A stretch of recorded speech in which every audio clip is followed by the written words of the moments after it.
immédiate contre la bombe sanitaire. Dans les foyers surpeuplés et abandonnés, aucune distanciation physique n'est possible. Le virus risque de se propager sans frein. C'est aussi le cas dans les centres de rétention et à cela s'ajoute la violence répressive et l'angoisse. Pour les migrants, à la rue, c'est la fin. L'insécurité sociale et sanitaire. Ajoutons à cela que les sans-papiers sont sans droit, sans revenu et sans espoir d'accès au logement. Proposé par l'État pour elles et pour eux.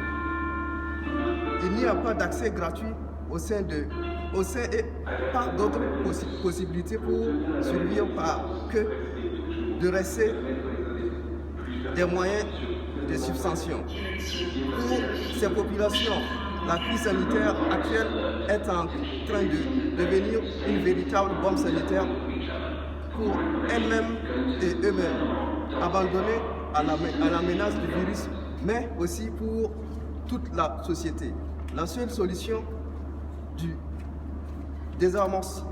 pour désamorcer cette bombe, sauver celles et ceux qui sont menacés et protéger ainsi toute la société, c'est la mise en place immédiate des mesures suivantes. Tests systématiques effectués dans les foyers, officiels ou non, par des organisations indépendantes de la préfecture et des gestionnaires assurant confiance et confidentialité pour les concernés avec leur accord. Isolement des personnes contaminées dans des lieux de sang en concertation avec le collectif des sans-papiers et les résidents ou associations choisies par les concernés. Distribution massive de masques, gants et de gel dans les foyers. Fermeture immédiate des centres de rétention administrative CRA. Ouverture immédiate des lieux sans condition de papier et de revenus pour permettre un hébergement et une vie collective respectant la distanciation physique. Suspension des loyers pendant toutes les durées de confinement, mars, avril et mai, et épurement des loyers impayés, régularisation inconditionnelle de tous les sans-papiers avec droit aux revenus sociaux, droit aux mesures de chômage partiel pour seuls et ceux travaillant et accès gratuit à la santé. Ces exigences d'hier de justice et d'égalité sont aussi aujourd'hui d'impérieuses nécessités sanitaires hors desquelles tous les discours contre la propagation du coronavirus sont vains.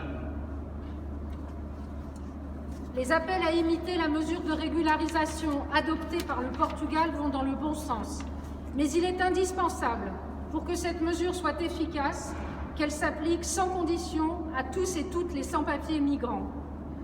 Nous soutiendrons à cette fin toutes les actions décidées par les résidents des foyers, les personnes retenues dans les CRA et les sans-papiers migrants pour défendre leur droit à la vie, qui est aussi notre droit à la vie. Nous appelons à participer aux initiatives qui seront prises le 1er mai à l'occasion de la Journée internationale des travailleurs et travailleuses et à y porter ces revendications. Nous appelons à une journée de manifestation le samedi 30 mai selon des modalités tenant compte de la situation et des mesures de distanciation physique.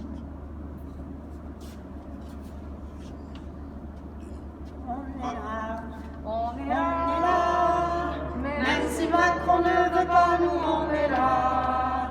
Qu'on soit sans papier ou pas, qu'on soit musulman ou pas, même si Macron ne veut pas, nous on est là.